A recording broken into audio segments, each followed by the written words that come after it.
departing Euston now, London Euston. Beautiful day, en route to Glasgow Central. Excellent day. Very bright. See a Pendolino there on your right hand side. Have you noticed that if you ever got off a Pendolino, they've got a cab at each end? So there's no need to shunt like they did with steam trains. So a steam train would run in with carriages, a steam train would attach to their end and take that away, and that would leave the steam train at the buffers, which would then need to be taken to the turntable and turned ready for its next journey.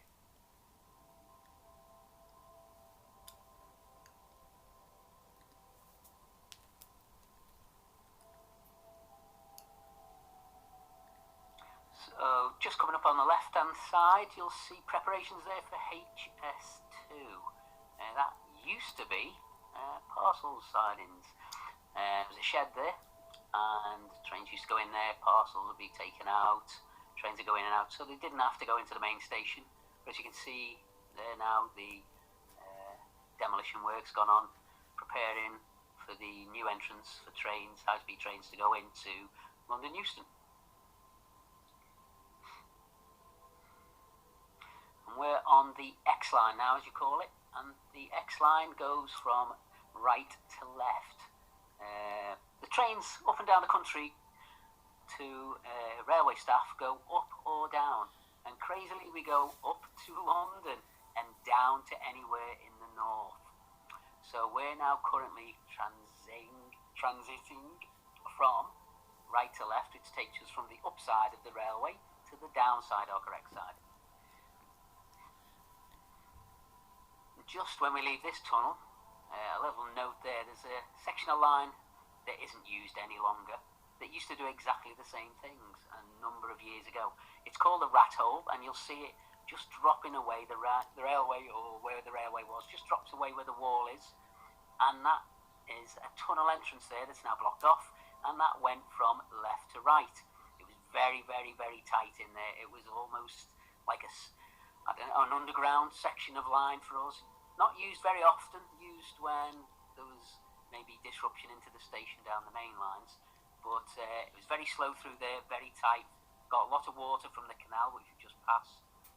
Not used very often, but famously called the rat hole. The Camden Barracks are there on the right hand side as well. That's steam drivers would work, say for example from Preston, like my father, they would come down to London Euston. They would then, when the carriages had been dragged away by another steam train, would back the steam train out to the turntable, which is on the right hand side at Camden there. The roundhouse is actually still there, where we would turn the train to be the right way round, and then they would lodge overnight at Camden Barracks. I think your dad stayed there, didn't he? Your dad was there, wasn't he? Oh, he told me a few stories which I better not repeat. Yeah, they used to spend the night there and then work back the next day. In obviously a number of years ago, there was nothing like the speed we go now down to London, so drivers used to spend the night in the barracks set up for them, and they used to lodge there overnight. And as Darran says, his dad was there, and number of stories about that. We're currently in Primrose Hill Tunnel, not a particularly long tunnel, but you can imagine in the steam days, these got pretty clogged up with the smog and the mess from the steam locomotives. So not the nicest place to be in any of these tunnels. The slower you went, the longer you were in them, and they could well fill up with quite a lot of smoke during the time. You see on the news as well, don't you, of the view on Primrose Hill over London, and that's a long way. Yeah, amazing. That's just up above the tunnels there. Fantastic views, like you say. It was really, really good view there, and today especially, they have a fantastic view. Okay, you can see the London Overground and Underground lines to the very far right. They serve the intermediate stations between London and the North and the Midlands. One other thing you'll also notice, which everyone on the railway notices as they go along, is the amount of graffiti you get on walls around in different places. That varies greatly from city to city. And then occasionally you'll come down and notice there's some more graffiti, some of it very artistic. The Pendolino's gone into tilt mode now as well, which allows it to travel at higher speeds over the West Coast main line. It original design was the advanced passenger train from the 80s, but the enhanced passengers speeds. That's what Darren's trying to say. So yeah, the train sets itself up, leaving most of the terminus stations for high-speed running.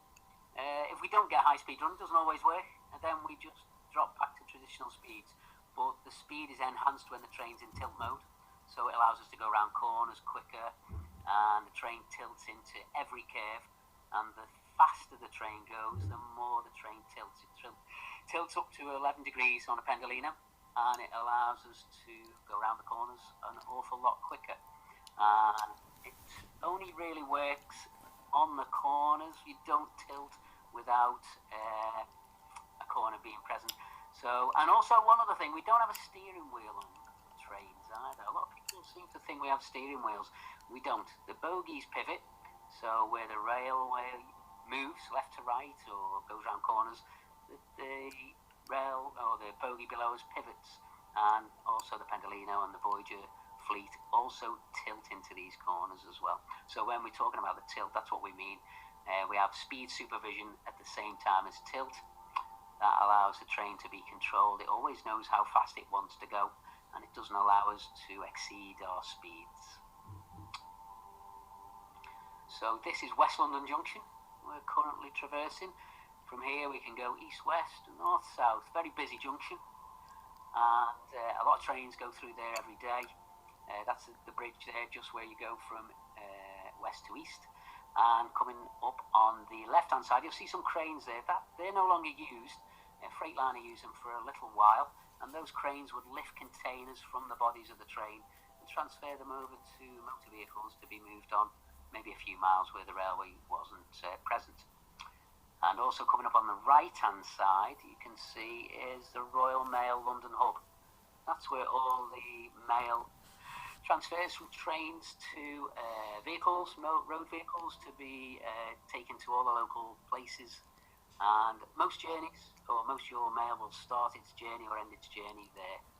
And Wembley Yard, which is a very, very big yard in the north of London, it's just coming up on the right-hand side. You can see there, there's a lot of freight in there for the Channel Tunnel also as well. So trains that go there, pass on, go through West London Junction, down through the southern region, and then onto the Channel Tunnel, and around the world, around Europe certainly. But yeah, very busy place. Wembley Stadium just outside to us on the right-hand side there. Lots of football, lots of action there, concerts. So lit up at night time, quite nice actually, Darren, isn't it? When the arch is lit up as well at night, you can see it, and obviously you see a lot of people streaming out of their times onto the roads up above the railway. It does look stunning, yeah. The train's just reaching its maximum speed now of 125 mile an hour, and it is in tilt mode as well. So no tilt to show at this moment in time, but the train, as Darren rightly says, 125 mile an hour now, and sat back there, it'll seem quite quick. I'm sure when you look at it here, it seems to be, I don't know, maybe you wouldn't guess it was doing 125 mile an hour. Very difficult to tell sometimes from the front, but you get obviously this fantastic perspective that we get of everywhere.